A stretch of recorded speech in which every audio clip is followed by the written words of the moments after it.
It is my great pleasure on behalf of India today to welcome a man who really needs no introduction to this audience. Muhammad Elbaradei began edging into our consciousness with the role he played as Director General of the IAEA. I never get that acronym right, and I don't think anyone else does either. But he helped, I think he played an extremely constructive role in the Indo-US nuclear deal at moments of some tension.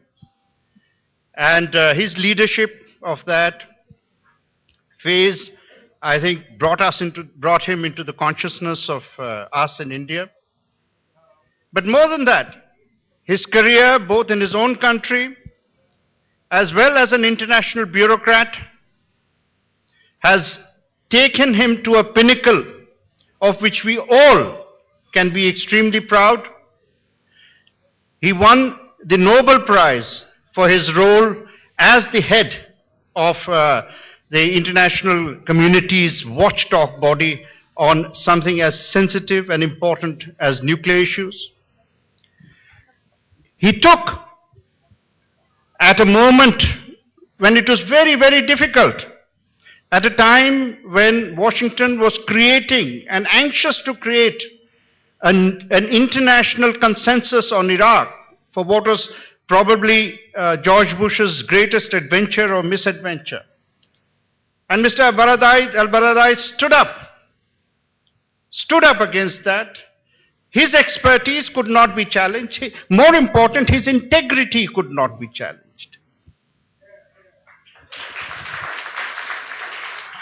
And that became a huge stumbling block. Of course, neither good sense nor common sense could deter George Bush. But that is a separate story. And then comes the third phase. I actually rather suspect or wish that he had got the Nobel Prize for the stance he took on Iraq. It was the Nobel Prize for Peace. But then comes the third, and I think perhaps the most important phase of his life, at least in the view of an outsider, when he became a seminal part of the great Arab Revolution.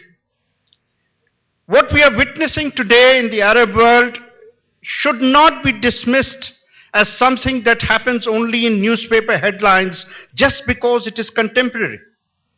Sometimes we underestimate the news around us merely because we are reading it every day. But what is happening today in the Arab world will have a huge impact that will determine, in my view, the shape of this century.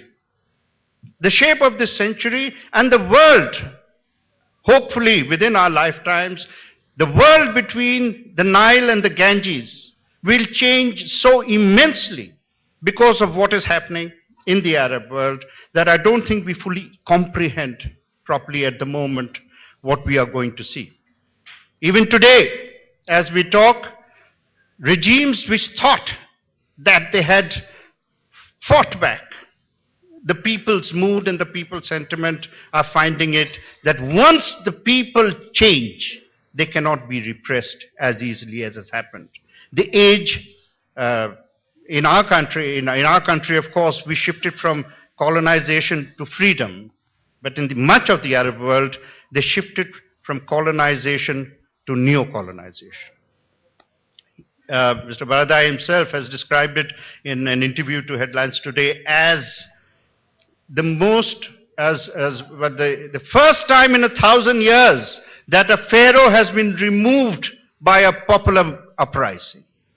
He said 1,000 years ago because Cairo was founded 1,000 years ago by the Fatimids. As I was mentioning to him earlier, the Fatimids were actually Shias.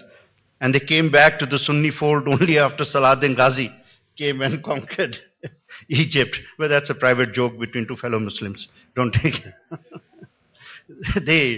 But this, what we are seeing today, and he's described it extremely accurately. As coincidence would have it, he also is the world's international acknowledged expert on a disaster, a great tragedy which is staring us, the tragedy of Japan. Who knows more about nuclear power than him?